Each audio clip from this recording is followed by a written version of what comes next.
ये है कौन? अनंत कोट ब्रह्मांड का एक रति नहीं भारे, सतगुरु पुरुष कबीरे हैं ये कुल के सिरजनहारे। हम सुल्तानी नानक तारे दादू को उपदेश दिया, जात जुलाहा भेद न पाया ये काशी माहे कबीर हुआ। तो ये है वो संसार रूपी वृक्ष। श्रीमद् भगवत गीता अध्याय नंबर 15 के श्लोक 1 से 4 का वर्णन है। ये निष्कर्ष है इसका कि उल्टा लटका हुआ संसार रूपी वृक्ष है अर्जुन, ऊपर को जड़ नीचे को शाखा। गीता ज्ञानदाता ने केवल इतनी जानकारी दी है, ऊपर को जड़ और नीचे को तीनों गुण रूपी शाखा वाला ये एक संसार रूपी वृक्ष है, पीपल का समझो अविनाशी वृक्ष है। और जो इसके सभी पार्ट्स ऊर्ध्व मूलम अधः शाखम अश्वत्थम पराहु अव्यम छंदासी यस्य पर्णानि ये तम वेद स वेदवित्। इसके सभी छंद सभी विभाग जो जानता है, पत्तों समेत इसके सब छंद हैं।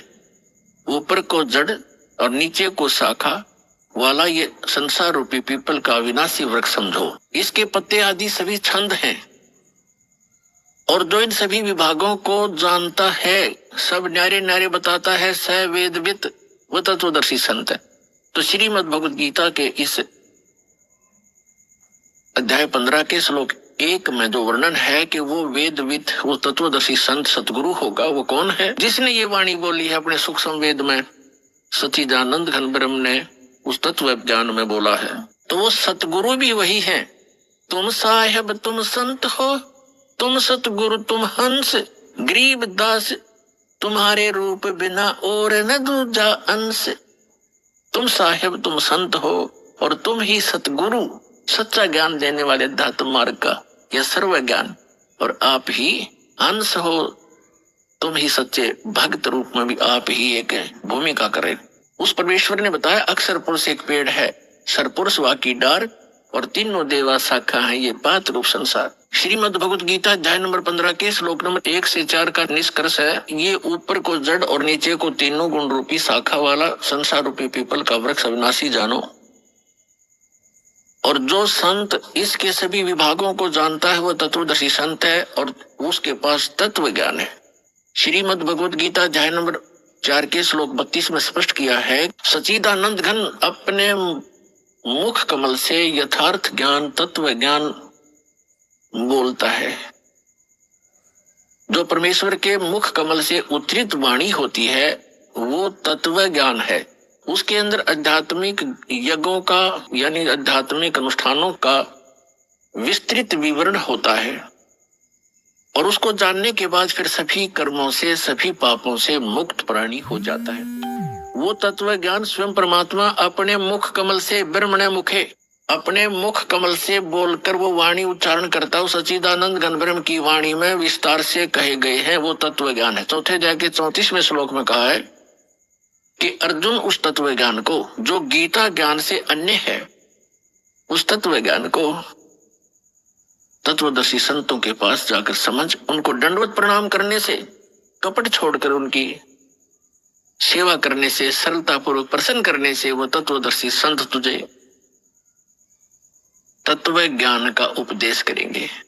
तो 15वें अध्याय के प्रथम मंत्र में उसकी पहचान बताई है श्रीमद् भगवत गीता में कि जो इस ऊपर को जड़ नीचे को तीनों गुण रूपी शाखा वाला ये संसार रूपी वृक्ष समझो और इसके सभी विभाग पत्ते आदि इसके सभी भाग हैं।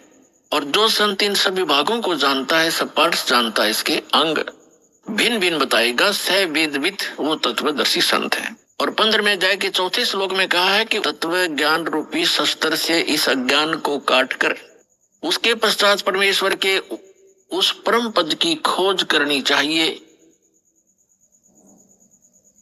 जहां जाने के बाद साधक फिर लौटकर संसार में कभी नहीं आते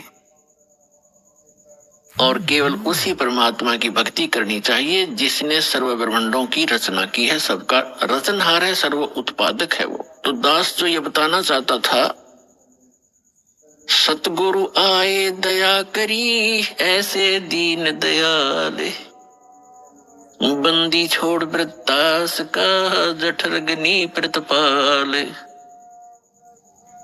अमर करूं सतलोक पठाऊं, ताते बंदी छोड़ कहां। अमर करूं,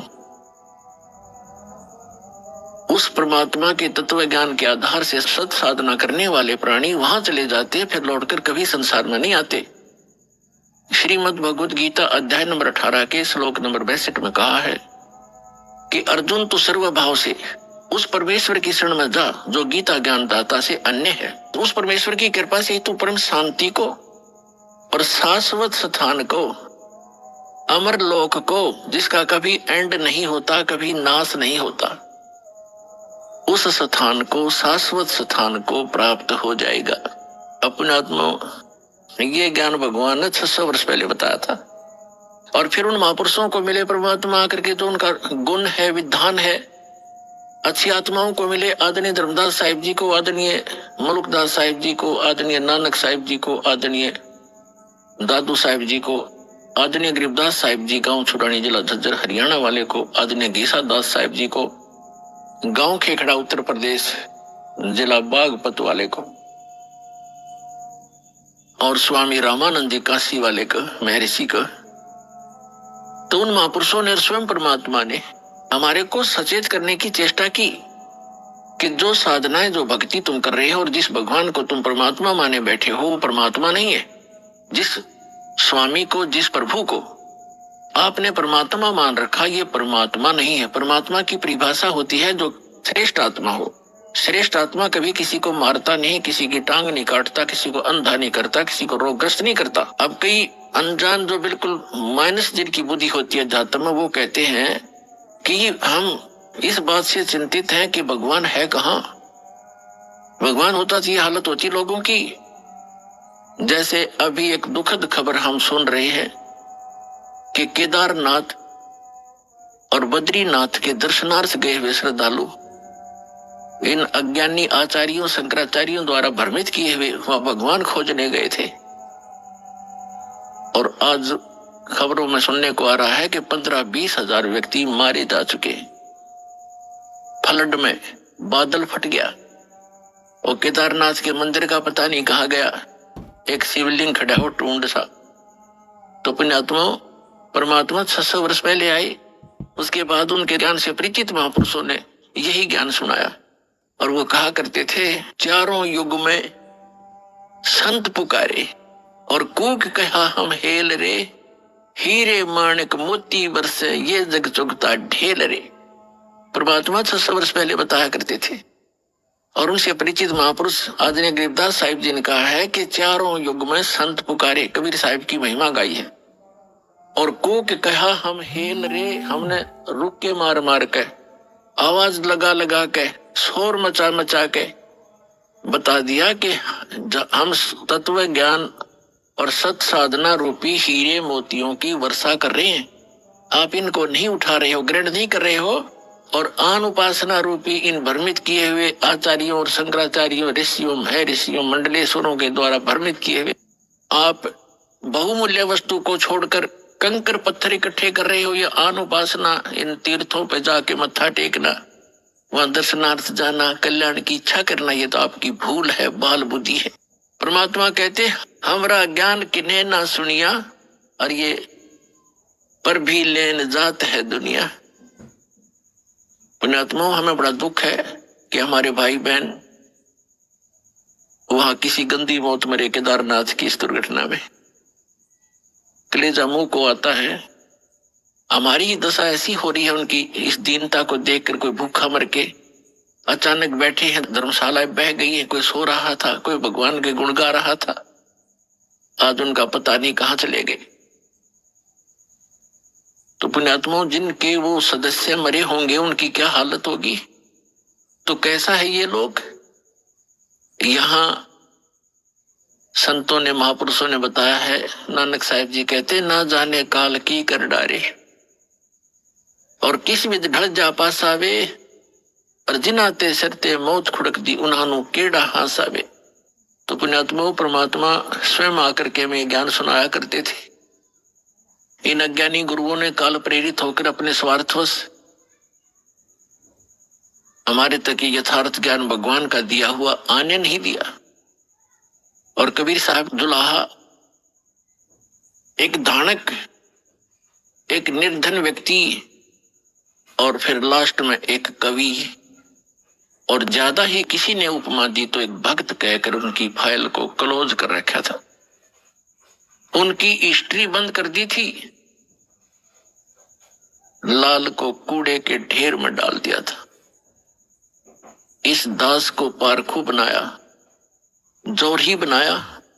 इस दास ने उस लाल की परख की और ढंडोरा पीटा, अनाउंसमेंट करनी शुरू कर दी कि ये लाल है जिसको तुम पत्थर मान रहे हो और जिनको तुम हीरे मोती समझते हो, वो कौड़ी है, वो बहुमूल्य नहीं है। इस प्रचार के लिए, अपने भाई बहनों तक ये सत्य संदेश पहुंचाने के लिए दास ने और दास के साथ पहले समय से लगे हुए मेरे बच्चे और बेटियों ने बहुत कुछ कठिनाइयों का सामना अवश्य करना पड़ा, जेलों में जाना पड़ा, जगह जगह इन नकली लोगों ने, झूठों ने हमारे ऊपर झूठे मुकदमे भी बनवाए बच्चों के ऊपर।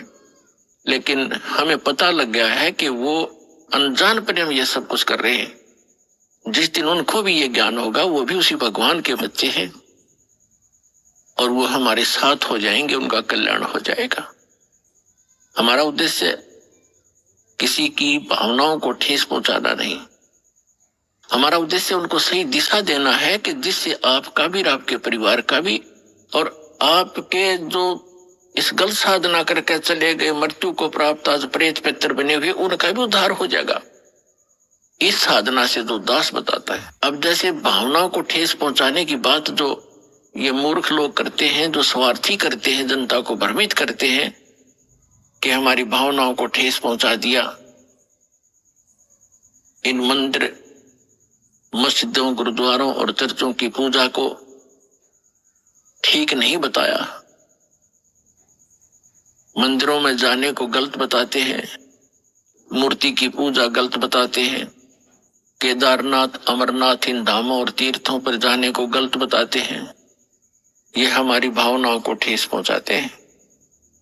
पुण्यात्माओं, भावनाओं को ठेस नहीं पहुंचाया जाता।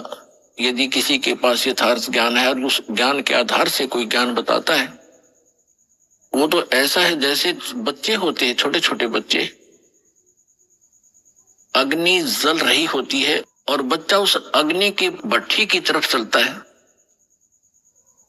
और उसको कोई देख लेता है, बुद्धिमान व्यक्ति, कि ये बच्चे अग्नि की भट्ठी की तरफ जा रहे हैं, ये जल जाएंगे, उनको जाकर वो उठा लेता है और वो जाना चाहते हैं, उसको अच्छी वस्तु समझ के पकड़ना चाहते हैं और उसको उठा लेता है, तो वो रोता भी है और कहता है मुझे छोड़ दे, इधर ही जाने दे।